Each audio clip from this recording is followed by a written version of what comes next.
Hi, my name's Lyndal Bale. I'm aged 74 and I was born in Bristol, 1943, a war baby. I have siblings, 3 sisters and a brother, all younger. 3 of them were born in Peebles War Memorial Hospital on Tweed Green. But my first sister was born in Ely in Cambridgeshire.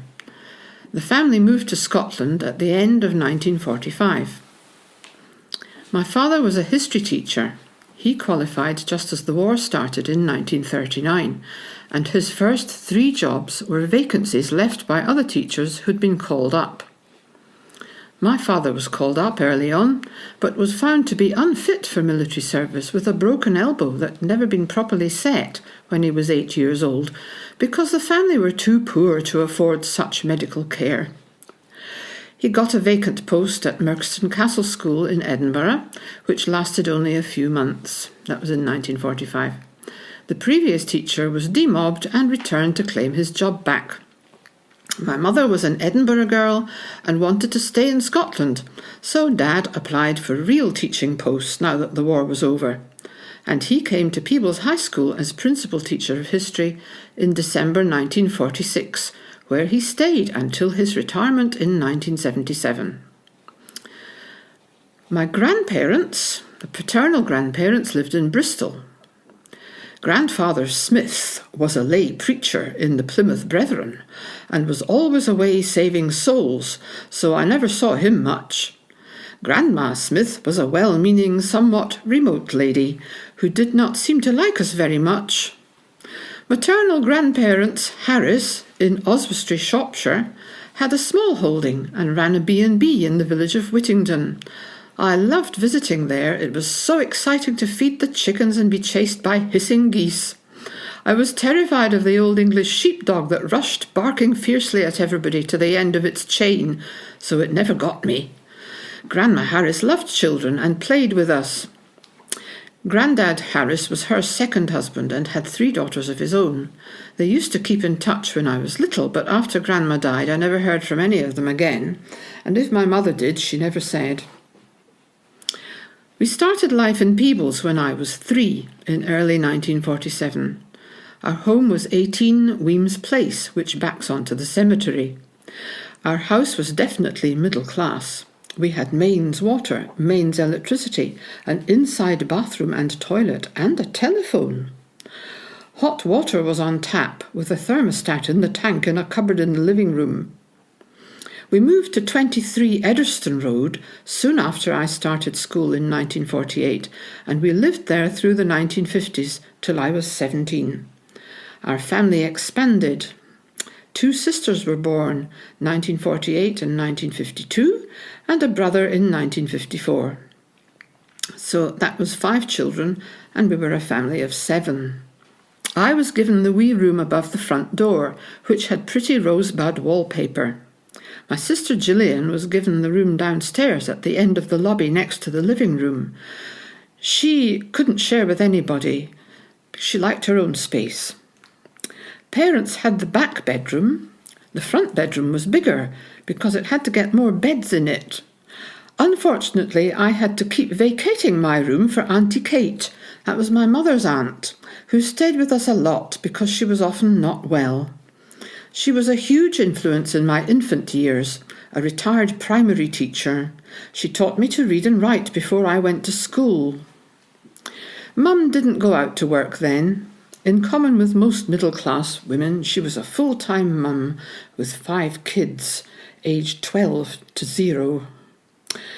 When I was very young, she would go out shopping with the pram and kids on either side, but latterly she would telephone the grocery order and have it delivered. The baker came to the door with his van twice a week, and milk was delivered, as were the greengroceries.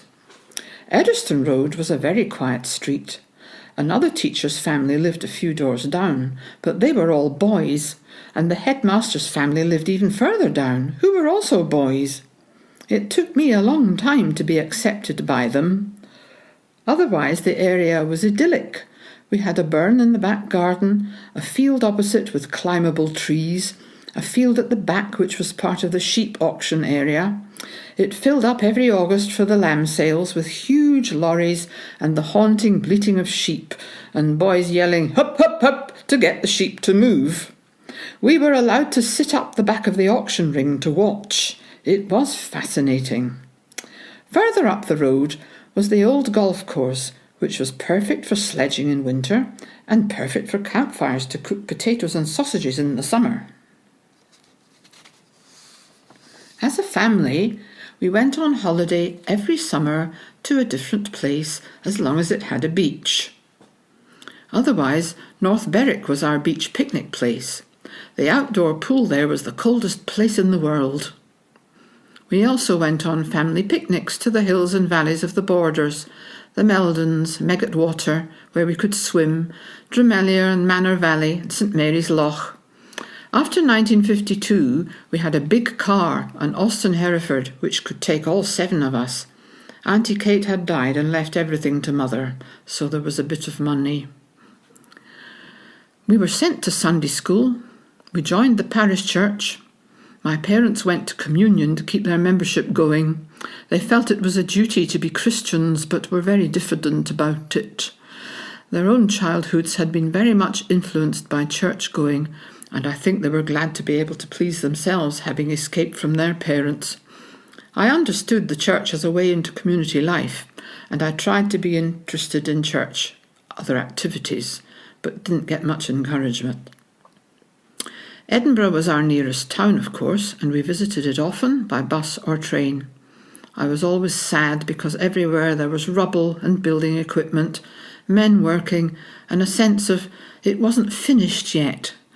It wasn't until much later that I realised about the war and the bombs and the resulting carnage and devastation. I started at Holyrood School in 1948. It was strange because I already knew everything, and I could not understand why no one else seemed to. I remember being taught, in inverted commas, to clean my teeth, but Mother was horrified that we all dabbed our toothbrushes in the same tin of Gibbs toothpaste, and she supplied me with my own tin. She insisted that I wore long stockings with suspenders sewn to my Liberty bodies. No one else did, and I hated being the only one. In 1950, my class moved to Kingsland School, where I was in Primary 3. I did not like my teacher at all. She was angry all the time, and she didn't like children. I was anxious and distraught most of the time because I had to learn multiplication and division, which I didn't understand at first. That had not been part of my preschool learning. The headmaster was a martinet. He once came rushing into our classroom, wielding his belt, ignored the teacher and slammed the belt on the desk of a boy at the front, yelling something at the top of his voice. I was appalled. It was so sudden and so furious and so unnecessary. He was a bully. After Primary 3, my teachers were all lovely, kind and calm, and because I was a clever girl and needed to do well and get top marks, I suppose they liked me. I loved to read anything. Enid Blyton was my favourite, but Anne of Green Gables and Little Women were also, and I was allowed to get The Girl, a weekly non-comic. Comics like the Beano and Dandy were forbidden in my house. I recall from Kingsland that many other teachers seemed to be angry with life. The teaching method was by rote, chanting the times tables and the hymns for assembly. Poetry was chanted, reading was round the class, and so boring for me because I had to wait while some of the kids stuttered and stumbled. I used to drift off into a daydream a lot. Once I got the belt because it was a test, and I forgot I was muttering to myself just to keep myself amused.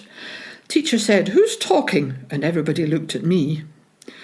I liked learning English and nature study, but for me it was the way to being the best, which was very important, as I had to set a good example all the time. Singing together in rhythm and melody was my favourite point of the week. I have always loved to sing, and I learned to play piano out of school. Again, passing the exams was the main point of it. Primary 7, in 1954 to 55, was the then Beltane class. Every year, the Beltane Queen was the top girl in the class, and the chief courtier was the top boy. The Beltane Festival is still the highlight of Peebles' life in June. I loved every minute of the festival week, and later I was awarded the Dux Medal, equal with my chief courtier, David Coburn. We are still good friends, and both back in Peebles.